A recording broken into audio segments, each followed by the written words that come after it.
అదిగో మా తండ్రి ఏమీ తెలియక అమాయకత్వంతో నీకు వ్యతిరేకంగా బతికాడు, నా తండ్రికి ఉత్తమగతులు కలిగేటట్టుగా అనుగ్రహించు అని అడిగాడు.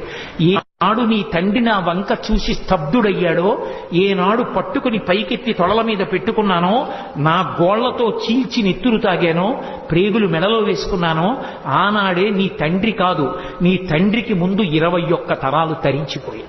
వాళ్ళందరూ కూడా తరించారు. కాబట్టి ప్రహ్లాద, నువ్వు బెంగపెట్టుకోక్కర్లేదు నీ తండ్రి గురించి. నేను నీకు ఆశీర్వచనం చేస్తున్నాను.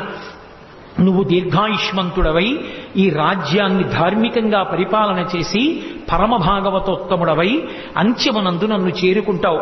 నీ కథ ఎక్కడ చెప్పబడుతుందో, నీ కథ ఎక్కడ వినబడుతుందో అక్కడ నేను ప్రసన్నుడవుతాను, అక్కడ నేను ఎంతో సంతోషిస్తాను.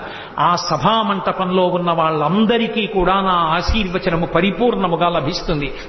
దాని చేత రోగములు సమసిపోయి వాళ్ళ